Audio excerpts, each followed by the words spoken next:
In December 2016, in Albuquerque, New Mexico, a welfare check call led police to a scene they would never forget. A single father found dead in his own garage just days before Christmas. But behind this case was a plot far more complex than what any surveillance camera could capture.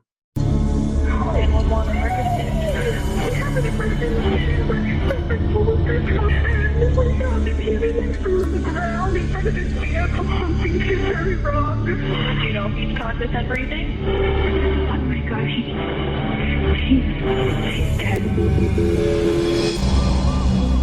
131 call. Find no place for five. Cars a coworker back on the Pacific downstairs is out here. That's the test. Don Fluitt, 54, was a retired Bernalillo County firefighter. He lived alone in a home in northwest Albuquerque and shared custody of his 11-year-old daughter Sienna with his ex-wife, Christine White. On December 29, 2016, after being unable to reach her father, Sienna grew worried and called one of Don's co-workers. Two co-workers went to check on him and noticed that the garage door was partially open. When they entered the garage, they found Don lying on the floor. Police were called immediately. Officer Riley arrived on scene and observed that Don was deceased with severe injuries to his neck.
What's the last time you guys talked to him? What's the last time that you all talked to him? He was gone. He was, his sister died, just died. Oh, okay. He went to house and we were supposed to be back. We thought he was coming back today. Yeah. The daughter said that they came in last night. And Oh, your daughter was with them last night? yeah, she was dropped after her mother's house. And I just told the mother what happened. We're all hysterical. His sister died of breast cancer.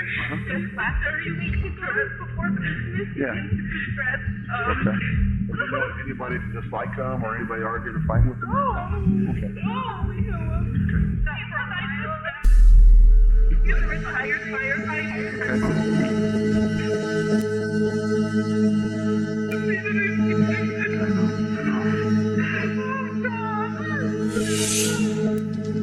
While police were questioning those present at the scene, a woman identified herself as the person who had called 911. She stated that Don had dropped his daughter off at her mother's house the night before and was supposed to go to work that morning. Police noted an important detail. Don and his ex-wife Christine were involved in an ongoing custody dispute. Hi, Ms. Fluitt. This is Detective Kaplan. I'm a police officer with the Albuquerque Police Department. Yeah. And I'm calling you because I'm investigating a case that's involving your son, Don Fluitt. Yeah? He was found deceased tonight. What?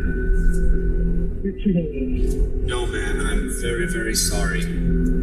My daughter you're kidding me. Oh my God. You're kidding me. Oh my God. No, this can't be real. I can't lose 2 children in 1 month.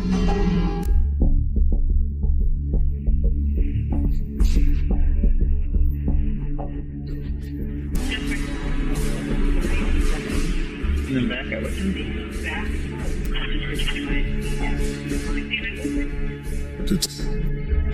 Detectives processed the scene and collected DNA evidence from underneath the victim's fingernails. A neighbor's surveillance camera captured footage of a man wearing a hoodie knocking over a trash can outside Don's house on the night of December 28th, then sneaking into the garage. When's the last time you saw Don? They picked up last night, probably at 7:45. That was yesterday, December 28th. Yes. Has he ever mentioned anybody he's had any problems with? Is there anything you can think of at all why someone would want him? I really can't think of anything specific.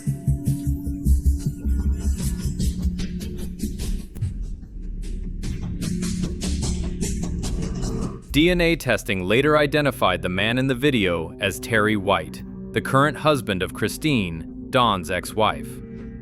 Terry was called in for questioning.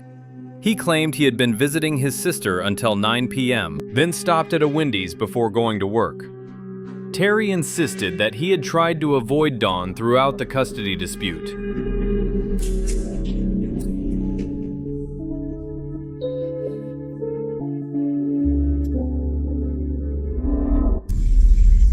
Kind of the reason I wanted to talk to you in private is we want to talk to, like I said, people surrounding John.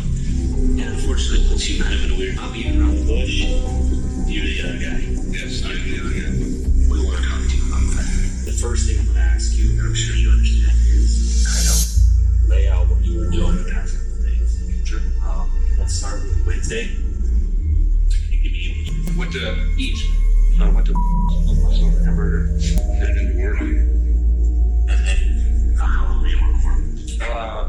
Well, I went and had my hamburger. I didn't do everything. Well, I worked right away. Took a nap in the parking lot. I didn't get back to work until for about 45 minutes. And then I went to work. My shift doesn't start until 11. Yeah, they started your shift at 11 p.m. Yeah. Tell me a little bit about your relationship with Dawn. I know it's been a little bit rocky. You know, in the beginning, I would say it was rocky. I never talked to him anymore. When we went to court the first time, it was the court thing. Okay, so we had to do back and forth to court. And I just tried to stay out of it. You ever been to Donnie's house?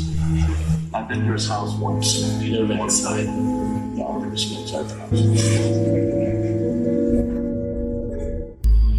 Oh, do you guys mind filling out a questionnaire for me? It's called a homicide canvas. Can you look at it? So as we're However, police discovered multiple inconsistencies in Terry's statement. He mentioned stopping at Walmart to buy a new shirt, a detail that raised suspicion among detectives, who believed Terry may have needed to change clothes after getting blood on them. Dawn's phone, and there are several text messages and phone calls between you and Dawn. And just talking with family and some people surrounding Dawn, it seems that you and Dawn may have been in a relationship. Whether it's friendship or romantic, I don't know. That's what we're trying to figure out. No, that's not true. But we were really good friends. Okay. So, how long have you known Dawn? Almost 3 years.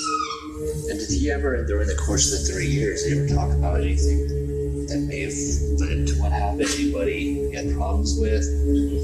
There's so many people that I'm just like, that person that, and it's just, I'm so scared right now because it's right here.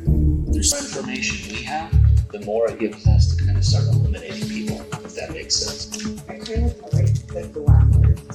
Oh, I'm scared like, oh my gosh, it couldn't get him. I think that because I guess also he would have access, he has a key.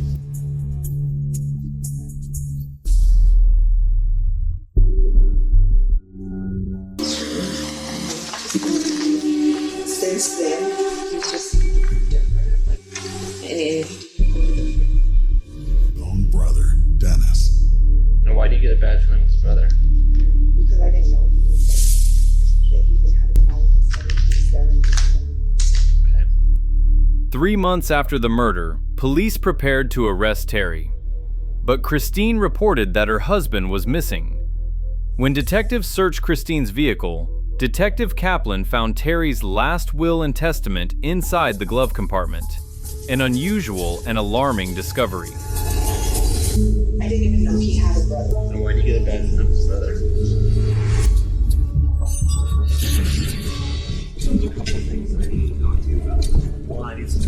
about some family and two, testing some additional items, either in the house, on the house, or around the house.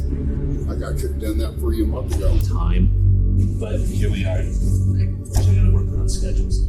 No, and I get that, but you also have to understand how frustrating it is for our family.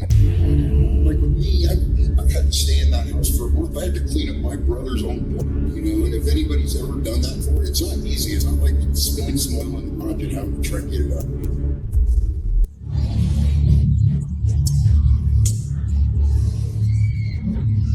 You gotta understand, these kinds of cases are very rare. So I'm telling you right now, when you guys see downtime and you guys haven't heard from me, it's not because the case is stagnant, it's not because there's no needs, it's because there is a massive amount of information that has to be come. So, this gentleman here, I brought him along so I can get the stuff I need from Jailhouse.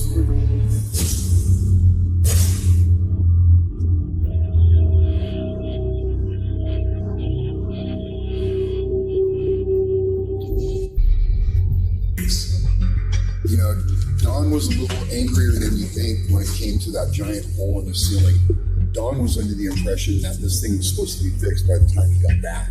And when he got to the house, I'm sure he was like, man, how do we know that Benny didn't go over there? And he's like, dude, you're going to fix my wall. Don't worry about it. It could have escalated quickly. Well, like I said, we're now in the process of trying to eliminate people that were there, either in the past, when this all happened, and I have to get as many prints and DNA swabs as possible.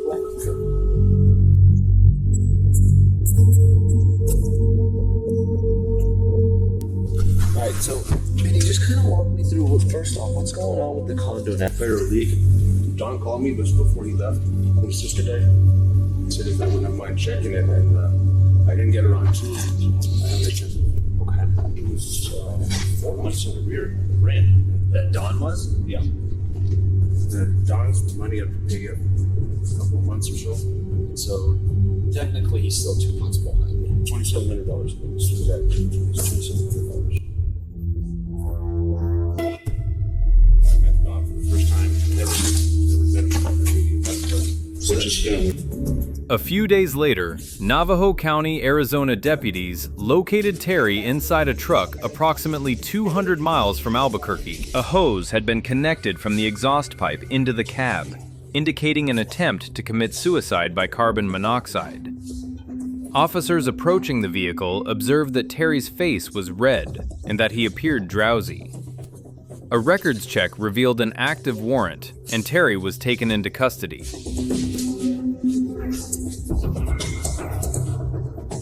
Detective Kaplan and his colleagues flew to Arizona, but Terry refused to be interviewed. However, at the Metropolitan Detention Center, an inmate named Rod White, no relation, contacted police and stated that Terry had confessed to him in detail. I took a nap for about 45 minutes, and then I went to work. My shift doesn't start until...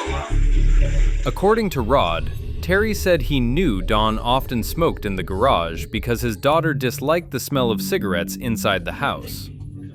Terry told him he snuck into the garage and waited for Don to return. When Don stepped out, Terry attacked him with a tire thumper, a heavy stick used to check truck tires. Rod stated that Terry said he hit him very hard, breaking the stick into 3 pieces. Terry then crushed Don's windpipe and used a steak knife to inflict the fatal wound to his neck. We do have a suspect in this case, and we do have an arrest warrant. He's not custody. He's not.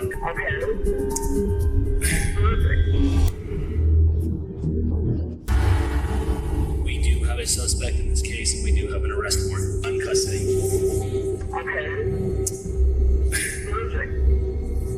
It's Terry White. Yeah. Dennis, I put you through hell. And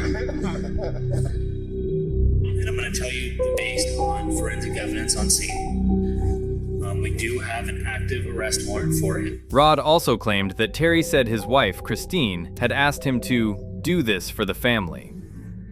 Terry reportedly planned to kill himself in jail, so that Christine could collect a $250,000 life insurance payout.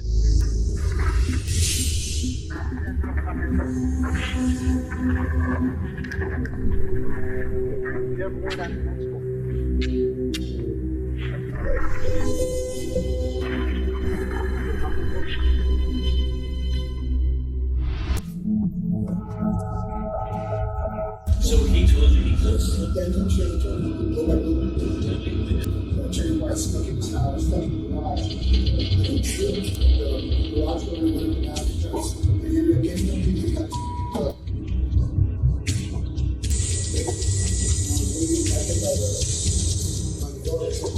and he said, I have a truck driver, so that's kind of as soon as he came out, he said, I think it's funny. He said, I got that good shot. And he went out. He said, but you should. So I went inside the house. And I got his thing outside the night. And he said something about thinking the side of his throat. In June 2018, after a 3-day trial, a jury convicted Terry White of first-degree murder, aggravated burglary, and tampering with evidence. On August 16, 2018, Terry White, 51, was sentenced to life in prison plus an additional 12 years. At sentencing, Terry maintained his innocence and refused to apologize to the Fluitt family. He stated, "I have always maintained my innocence and will continue to do so. I will not apologize to the Fluitt family for a murder that I did not commit." Christine White was initially charged as a co-conspirator to murder in June 2017, but those charges were dismissed before Terry's trial began. The district attorney's office stated that the investigation remains ongoing and that first-degree murder carries no statute of limitations. According to prison records, Terry White is currently incarcerated at the Lee County Correctional Facility in Hobbs, New Mexico. Christine White was originally charged as a co-conspirator based on statements from a jailhouse informant that Terry said Christine asked him to do this for the family. However, the charges against her were dropped, and Christine remains free while Terry serves a life sentence. Christine White was originally charged as a co-conspirator based on statements from a jailhouse informant that Terry said Christine asked him to do this for the family. However, the charges against her were dropped, and Christine remains free while Terry serves a life sentence. The Fluitt family believes that Christine was the mastermind, and that Terry was merely the one who carried out the crime. But the evidence against Christine largely relied on the testimony of an inmate with a history of methamphetamine use. This raises a critical question.